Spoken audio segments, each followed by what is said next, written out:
You're locked in to the hottest station on the planet. Resistance is futile. The revolution has begun.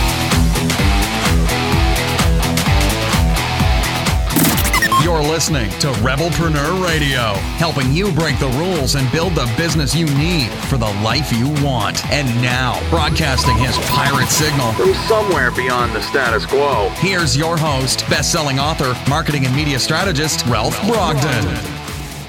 Hello and welcome to Rebelpreneur Radio. It's the show that helps you build the business you need so you can live the life you want. I am Ralph Brogden, your guide and your host in helping you to create that business and life that you want.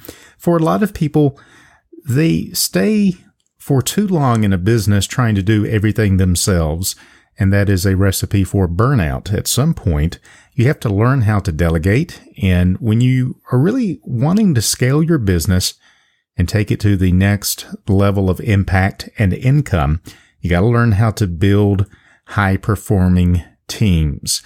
And so if that is a challenge for you, or you think that's not something that you even want to think about, if it's kind of intimidating to you, and you just want to keep things small, I've got a paradigm shift for you in the form of a wonderful guest today who is going to help us learn how to build high-performing teams. I'm speaking with Kyle Gorman, who is an entrepreneur, a management coach, and the founder CEO of Employer Blueprint. Kyle is committed to helping business owners gain freedom in their business by building high-performing teams through proper talent acquisition and employee development. So Kyle, welcome to Rebelpreneur Radio. Well, Ralph, thank you so much. I appreciate the opportunity to be on and share with your audience ways that they can gain even greater freedom in their business and ultimately in life. As we all know, as business owners, our business tends to be our life. So the more we can gain freedom there, the more we can really enjoy the life that we set out to create, hence the reason we got into business to begin with. Well, exactly. And that's why it's so exciting to have you, because this really fits in with the mantras of building the business you need so you can live the life that you want. Most people go into business for themselves because they want freedom. But then they create a do-it-yourself solopreneur model of business that doesn't allow them to scale and can't deliver the freedom that they went into business to begin with. They become a prisoner of their own business. And I know that's not what Rebelpreneurs want. You are someone who is very experienced in this area. Tell us a little bit about how you got started. What's your background?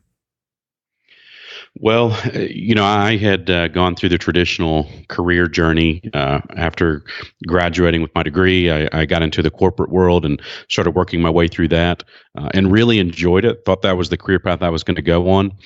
But through just several different circumstances that were happening, I ended up going in and trying to help my parents with a business that they had started about 20 years earlier.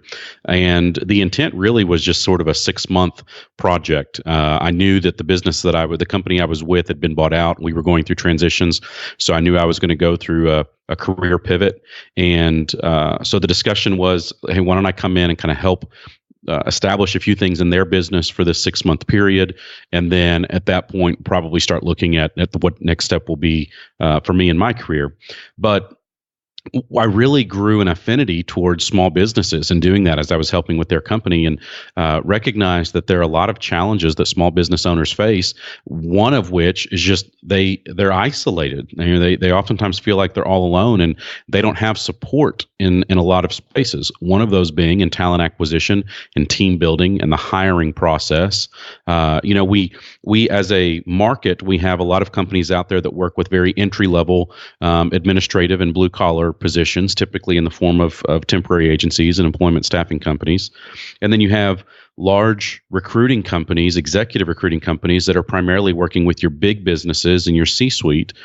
But we have this entire industry of small business owners out there that have key positions, professional positions that they count on, and yet they have no support in helping them actually develop that team around them. And so I found that gap. I recognized the need there, and so I kind of went on a journey to set out to solve that problem, and that's what ultimately led to the employer blueprint as it is today, and helping those small business owners find great people and build high performing teams around them. You make a great point that the needs of a small business owner in terms of trying to recruit or hire employees is very different from a large company who is going to use more traditional resources. So you've developed something that is really targeted. What would you say is your ideal prospect? What the size of a business, the number of employees? What are your parameters for who benefits from your approach? Well, we generally focus on businesses that do not have any human resource support. So oftentimes it's under 50 employees. Once a company reaches 50 employees, the regulations on them change, and it typically makes sense for them to have an HR person on staff. But those businesses kind of between 5 and 50 employees, where the business owner is wearing all hats and taking care of all functions of the business, that's who we really can help because they are on their own. And the reality, Ralph, is that these business owners got into this business because they're really good in their industry. That's what they have become experts in, is their industry, whatever industry that may be.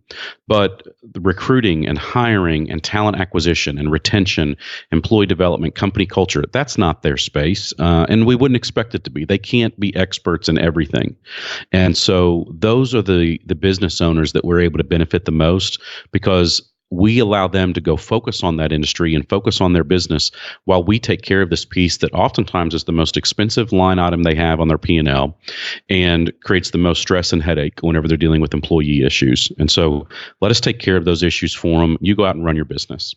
Yeah, I really like that. And the other thing, in addition to what you mentioned, is for a small business owner, it can also be the most risky portion of their business because there's so much liability attached to what you do, what you say, what you can't say.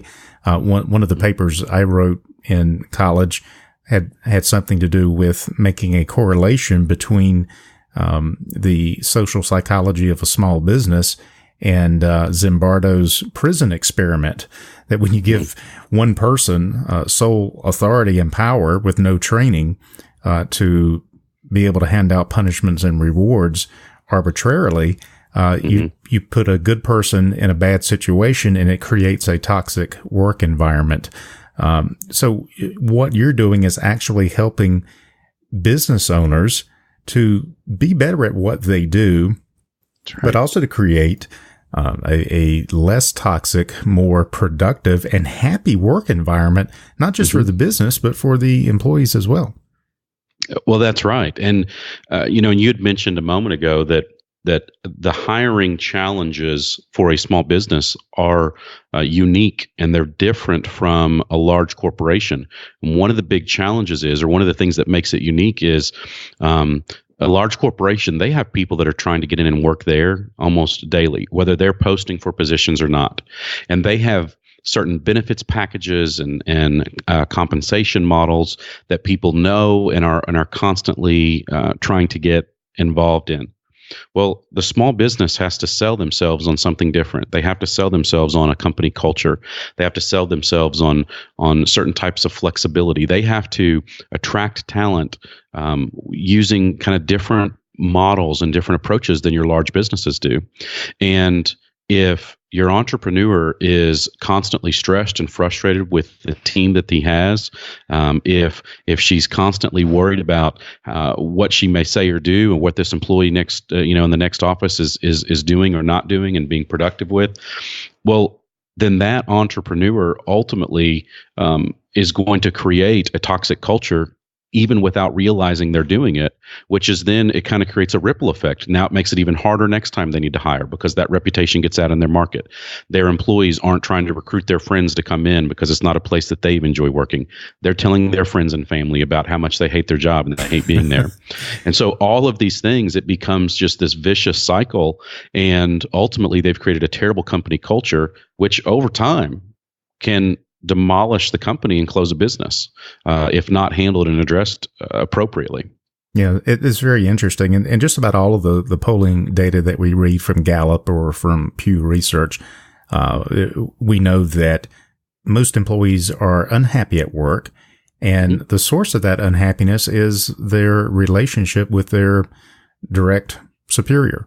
That's exactly right. Yeah. So in a small business situation, that's usually the owner who is wearing all of the hats, is really great at whatever it is they do as a business specialty, but may not have the management training or the skill set or even the desire to know how to create these work environments that are going to be conducive to a great company culture. And, in times past, I guess, business owners had more leeway. It's my way or the highway. But now we have things like Glassdoor, where if people are disgruntled and they don't like the way you run your business, they can post a negative review on Glassdoor. And now all of a sudden,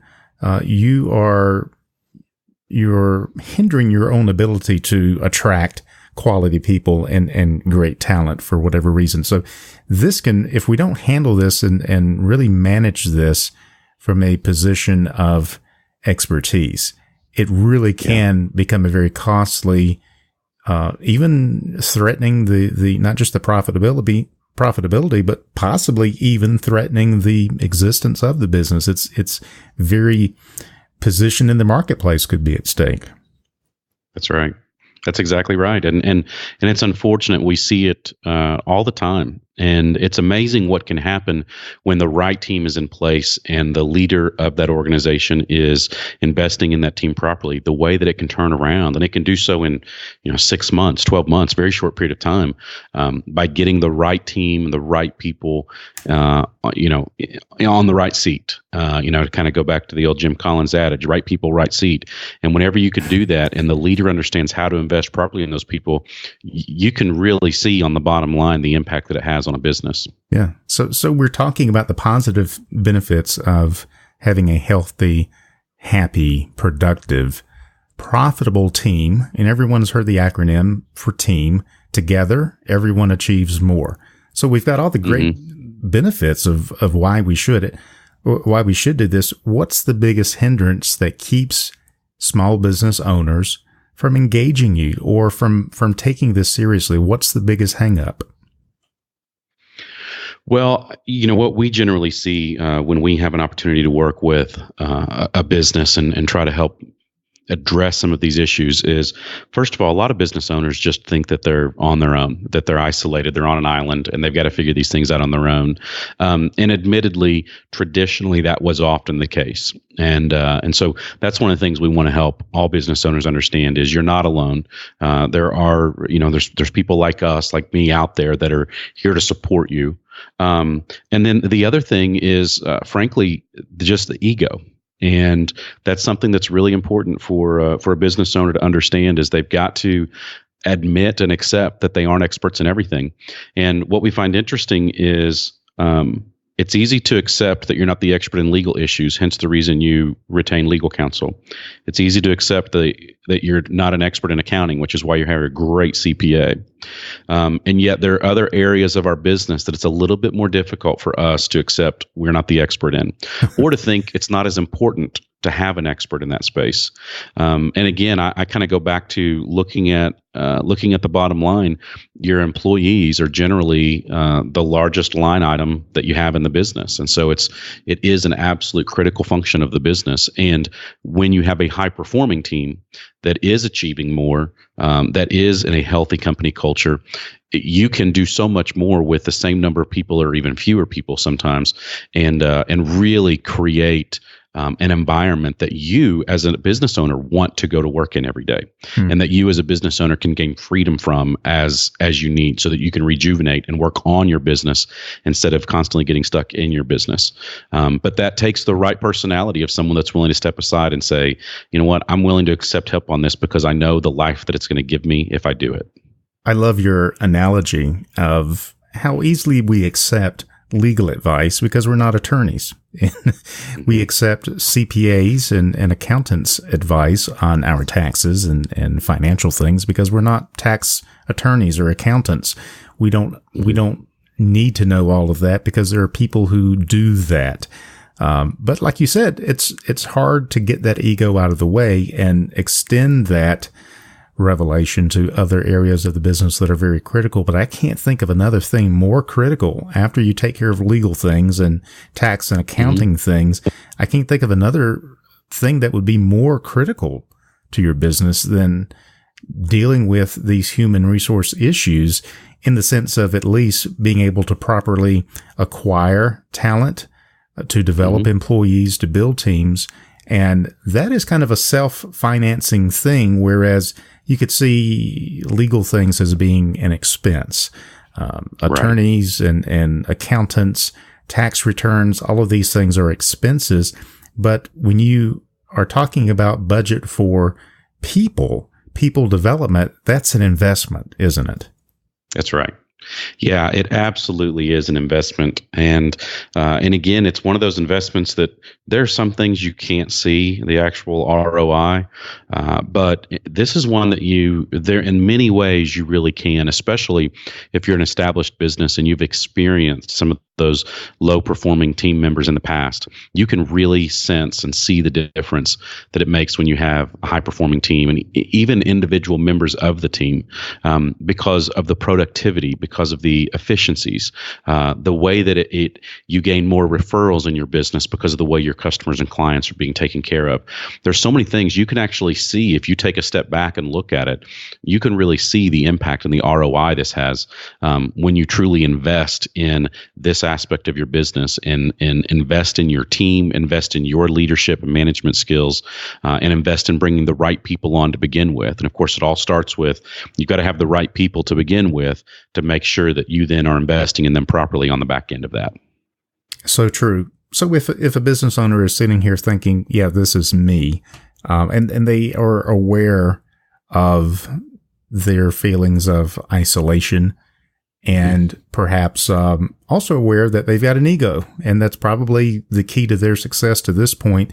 But then to go beyond that and to be able to scale their business, they can't get to where they are alone. Even people climbing Mount Everest have a team. They have people who support them at every stage of the way. No one creates success by themselves on that mountain. And I really believe you can't do it by yourself in business. But what could someone begin to do right now to start to move in the direction of thinking and aligning their business so that they can take advantage of these team building strategies?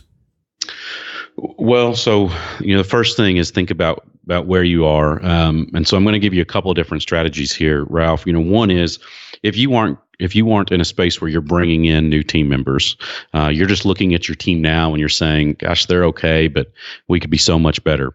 Then what I recommend, and I'll break this down very, very quickly, but there's 4 disciplines in management that you've got to really focus on as a leader in your organization. The first is you've got to create definition. You've got to define what the role and responsibility of each person is, what success and failure looks like in that position, and what your expectations are of them. And you need to make sure that's communicated properly. So the first one is define it. The second one is you've got to give them then the autonomy and the freedom to succeed and the freedom to fail, because that's how we're going to learn. And sometimes that's a hard thing because we want to micromanage. No one can do it as well as we can, we think. And so we've got to provide that autonomy. And then the third thing is sociability. And this can sometimes be a challenge because we mistakenly believe that sociability in the workplace equates to lack of efficiency in the workplace. But that's not the case. In fact, studies have shown over and over again that healthy and proper sociability actually improves employee retention. It actually has a greater mental health impact, positive impact, than even taking a break. Taking a 15-minute break. Those water cooler discussions and that social aspect to our business is important for employee health, and so we need to encourage it and participate in it, and that helps build those relationships. And then the last thing that we've got to do is we've got to provide recognition and help people know when a job well done And what this does, this recognition piece, it actually helps kind of recalibrate. It creates a circle almost, and it recalibrates to that definition we had on the front end. If I defined the role and the expectations properly, then I'm recognizing for a job well done that I'm letting you know you're on the right path. And so it helps kind of positively reinforce that we're doing the right thing. So if you're just looking at your team now and you're saying, I've got to figure out how to get this team kind of to the next level, then those are 4 things that I want to really encourage you to look at and think about as to what you're doing to lead those team members. If you are in growth mode and you are bringing new people in and you are considering adding people into your organization, then the first step of that is you've got to really understand and identify what your company culture is and what your actual needs are. Because there's nothing worse than bringing someone into your company only to realize 3 months later, oh, wait a second, that's not necessarily what we needed. And now you're sort of stuck with this terrible dilemma of, do I terminate someone that this wasn't their fault? Or do I keep someone on that my company really can't support? And you put yourself in a real tough situation. So if you are looking to add people in your organization, make sure you take a step back and figure out, what's my company culture? What type of personality will fit well here? And don't hire because of skill set, but try to hire based on that personality.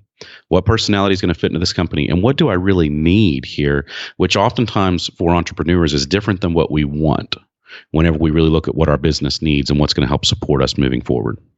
I love that. Wow, that is, what a great soundbite, packed full of dense wisdom. I mean, that's like you add a drop of water to that and it just explodes all over the place.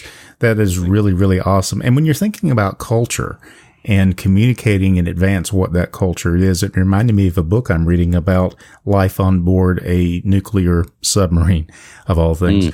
And the captain, when he takes over the boat and he's bringing in his officer team or recruiting for his team, he will very often write a commander's philosophy letter. Yeah. And he will communicate in advance, here's the way I see the ship, here's the way I see your role, here's my philosophy towards the Navy, my philosophy towards battle, my philosophy towards everything that goes on.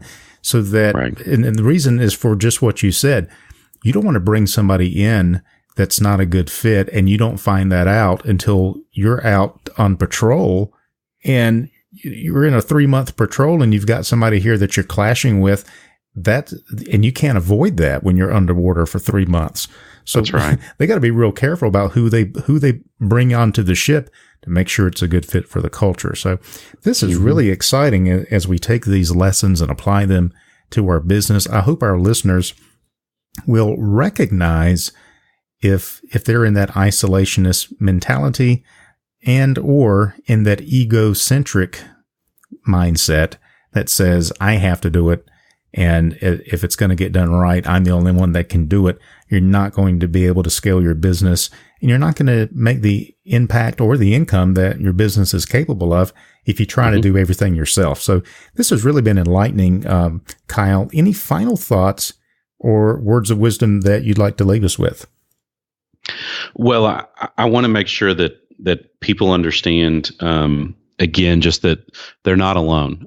The challenges that you face as a business owner, no matter the industry you're in, there are tens of thousands, if not millions of other business owners out there that have faced those same challenges and are currently facing those challenges. So don't ever think that you're alone in that, although it feels like it. It feels like you're isolated. And so what I'd want to leave you with is, especially when it comes to this piece of it, the employment side of your business, the talent acquisition and culture development, when it comes to these types of things in your business, don't hesitate just to reach out and get support. And, sometimes it's just a question that we can answer or a direction that we can provide. But it's sometimes those little things that help us realize we're on the right track, or with a little bit slight different direction, we can really excel and move forward. And that's the goal. We want to thrive as business owners. We want to help our team thrive as employees because we owe it to the people around us to help them do that. Yeah, very well said. And we do need that objective expert feedback so that we're not just listening to the sound of our own ideas rattling around, and we don't know if we are going in the right direction or not. How can our listeners get in touch with you to find out more about your services and the different programs that you offer? Well, they can certainly go directly to our website, which is employerblueprint.com. They can also check out KyleGorman.com, which has some more information on there. And in both of those locations, it gives you direct access to me. I'm very transparent and open, and so you can email me directly through those locations and connect with me through LinkedIn and various other places. And again, just don't feel like you're alone. I'm here to help. Whatever you may need, I'd love the opportunity to at least help make sure that you're headed in the right direction. Again, I wholeheartedly believe that we owe it to the people around us that we've been entrusted to lead. And so check us out through employerblueprint.com or KyleGorman.com. Perfect. Well, my guest today has been Kyle Gorman, entrepreneur, management coach, and the founder CEO of Employer Blueprint. Kyle is committed to helping business owners gain freedom in their business. He's shared a wealth of information and wisdom with us today to help you to do that. You can find out more and connect with him at KyleGorman.com or at EmployerBlueprint.com. Kyle, it's been a real pleasure to speak with you. Thank you so much for being on Rebelpreneur Radio today. I really appreciate it. Yeah, thank you, Ralph. I appreciate the opportunity to talk to your audience. You've been listening to Rebelpreneur Radio with Ralph Brogden. Download the show notes and much more at rebelpreneur.com.